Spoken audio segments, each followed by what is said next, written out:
चंद्रपूर महानगरपालिकेची रणधुमाळ सुरू आहे. अनेक पक्ष अपक्ष उमेदवार रिंगणामध्ये आहेत. प्रभाग क्रमांक 8 मधून आमच्यासोबत आहेत गुटले. त्यांना विचारूया की त्यांची नेमकी रणनीती काय आहे आणि कुठल्या अजेंड्यावरती ते निवडणुकीमध्ये उभे आहेत. पूर्ण परिचय काय आहे आणि कुठल्या प्रभागामधून तुम्ही उभे आहात? नमस्कार, वंदे मातरम. मी सोहम किरण सुदर्शन बुटले, वडगाव वार्ड क्रमांक 8 मधून अपक्ष उमेदवार. माझा चिन्ह आहे एसी एअर कंडिशनर. सर्वांना माहीतच आहे, मी आधीही सांगितलंय की आधी माझं चिन्ह होतं कमळ. हृदयातून रक्तातून एकच आहे कमळ. परंतु यावेळ जे भानगडी झाले त्याच्यामुळे जरा मला अपक्ष उभं राहावं लागलं. तसं माझं इच्छा बिलकुल नव्हती अपक्ष उभं राहायची, परंतु इथले जेही मला प्रेम करणारे जनता होती ते म्हणे की अगर तू उभा नाही राहशील तर आम्ही तुझ्या घरी पाय ठेवू नये. तू एवढे सारे कामं केले, 2 वर्ष एवढ्या वर्षापासून आम्ही तुझ्यासोबत वार्डात काम करून राहिलो, बरोबर. अजून तू आज उभा नाही राहत आहे. आम्हाला तू नगरसेवक पाहिजे, ते काही असो, अपक्ष राहिलं तरी आम्ही तुला निवडून आणू. कारण की शेवटी कसं आहे, जनताही इथे पक्ष पाहत नाही. ते काय पाहते, कोणत्या व्यक्तीला आपण फोन करून बोलवू शकतो, हक्काचा माणूस त्यांचा कोण आहे हे जनता आपली पाहते. बरं, तुमची जी पारिवारिक पार्श्वभूमी आहे ते बीजेपीशी कनेक्ट आहे, बरोबर. अशा यामध्ये तुम्ही एका पद्धतीने बंडखोरी केली म्हणता येईल. तर बंडखोरी हे पक्षाला पसंती पडतंय का? नाही पा, बंडखोरी नाही केली असं मला तरी नाही वाटत. बंडखोरी आहे, मी आता सुरुवातच तशी केली. मी माझ्या रक्तात बीजेपी आहे. आजही बीजेपीचा राहील, उद्याही बीजेपीचाच राहणार. परंतु आता पहा काय झालं की जी मला वरतून एबी फॉर्म आलं होतं, बरोबर, एनडी हॉटेल मधून फोन आलं होता. ते म्हणे ऑथेंटिक एबी फॉर्म माझा आहे, सबमिट सर्वात आधी मी केलं. पण ते आज एका कोणत्या तरी व्यक्तीला केलं, जो व्यक्तीने ते आयुष्यात कधी कामही नाही केले, त्या व्यक्तीला ती तिकीट केली. बरं, जोरगेवार साहेबांनी, मुनगंटीवार साहेबांनी तुम्हाला तुमची नाराजी दूर करण्याचा प्रयत्न केला नाही का? प्रयत्न तर खरं म्हणजे आता काय सिच्युएशन अशी होती, या दोघांमध्येच एवढे वादविवाद सुरू होते. आता आपल्याला माहित नाही, ते त्यांच्याच ह्याच्यात होते, ते होत घडत गेलं, मी उभा राहिलो. आता त्याच्यात कोणी मदत तर आलं नाही. बरं, मुळात या प्रभागातल्या नेमक्या समस्या काय? जसं पाण्याचा प्रश्न आहे. असं म्हटलं जातं की या प्रभागामध्ये अनेक असे एरिया आहेत जिथे 2-2, 3-3 दिवस पाणी येत नाही, बरोबर. आणि ते पाणी स्वच्छ पाणी येत नाही, म्हणजे प्रदूषित पाणी येतं, गाळ पाणी येतं. त्याच्यामुळे आरोग्याची गंभीर समस्या निर्माण झाल्या आहेत. तुम्ही उच्च शिक्षित आहात, तुम्ही हा प्रश्न कसा मार्गी लावणार? पा, कसं आहे त्याच्यात, पहिली गोष्ट तर मी एक नगरसेवकची साधी डेफिनेशन आहे.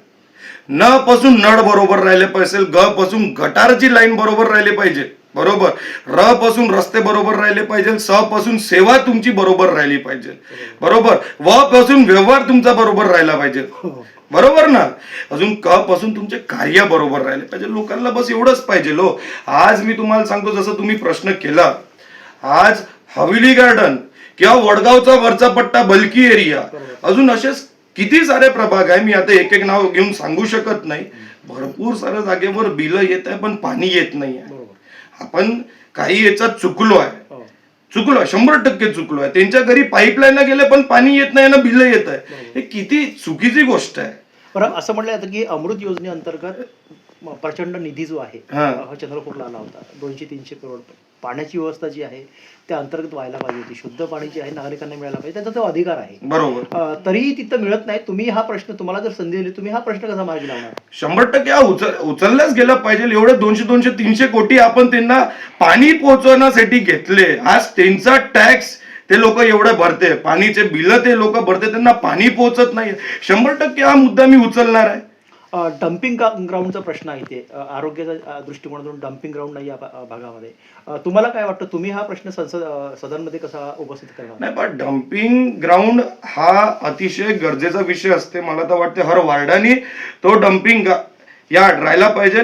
याच्यावर एका नगरसेवकाने 100% लक्ष दिलं पाहिजे. मागील इथे 12 वर्षापासून, 9 वर्षापासून, कितीतरी वर्षापासून लोक नगरसेवक आहे. आत्ताचीच मी तुम्हाला घटना सांगतो. हो, मी आता रॅलीत फिरत होतो, काही लोकांकडे गेलो, बुजुर्गांकडे गेलो. ते म्हणे, सोहम भाऊ तुम्ही म्हणे आता तुम्हीच एक आहे म्हणे. मी म्हटलं का बरं काका? ते म्हणे, जुना लोकांनी तोंडावर म्हटलं तुम्ही आम्हाला मतं दिले नाही, आम्ही तुमचं काम करणार नाही. विचार करा. असे नगरसेवक आपल्याला भेटून राहिले. बरं, या प्रभागामध्ये बऱ्याच ओपन प्लेसेस आहेत, बरोबर. परंतु सिनियर सिटीजन्स आहे, महिला आहे, लहान मुलं आहेत, यांना मॉर्निंग वॉकसाठी किंवा सकाळी जॉगिंगसाठी गार्डन नाही. तशा पद्धतीचं गार्डन जे आहे ती लोकांची मागणी आहे. तुम्ही ही मागणी फुलफिल करण्यासाठी काय प्रयत्न करणार? पहा, आपल्याकडे भरपूर सारे ओपन स्पेस आहे, बरोबर. खाली पडून आहे. अजून काही तर जागा अशी आहे की जिथे आपलेच जुने नगरसेवक अतिक्रमण करत होते. बरोबर. आता मी सांगतो तुम्हाला, एक अतिक्रमण मी स्वतः काढलाय. मी नगरसेवक नसताना महानगरपालिकेला सांगून एक अतिक्रमण काढलंय ना, ते आपल्याच एका नगरसेवकनी केलं होतं. झोपडपट्टी चांगली सुंदर शेडची बांधली होती. अरे तुम्ही सध्या स्वतःचे झोपडपट्ट्या घरं कशाला बनवून राहिले? तुम्ही गावाचा विकास करून द्या. भरपूर ओपन स्पेस आहे आपल्याकडे. सिनियर सिटीजन लोक आहे, लहान मुलं खूप आहे, त्यांच्यासाठी आपण 100% ते ओपन स्पेस डेव्हलप करता आलं पाहिजे. तिथे काही ना काही विविध चांगले गोष्टी ठेवण्यात आल्या पाहिजे. जसं लहान मुलांसाठी आपण तिथे स्लाइड्स हे ते खेळायसाठी ग्रीन जिम आपण ठेवण्यात आलं पाहिजे. जास्त झाडं राहिले पाहिजे, कारण की चंद्रपूर म्हणजे प्रदूषण.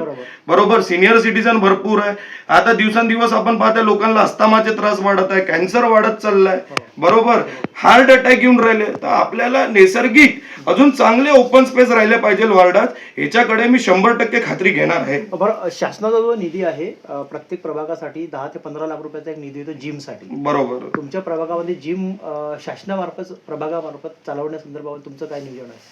नाही पहा, जिम तर 100% हा राहिलाच पाहिजे. आज मी पाहतो काही ठिकाणावर आहे आपल्या इथे जिम जुन्या लोकांनी आणले, परंतु एवढे बेकार आणले ते इथे गोल गोल फिरवत राहते, कटकीने निघून जाते. म्हणजे लोकांना भीती वाटते की आम्ही वापरू का नाही वापरू. एक घटना इथेच झाली मित्रनगरच्या त्या ग्रीन जिम मध्ये. तिथे तसंच झालं. एक व्यक्ती बिचारा चांगला तो पायडल मारत होता, तो पायडलच तुटून गेला ना, तर माणूस पडून गेला. जिम जाऊ दे, त्याच्या टांगा तुटून गेले.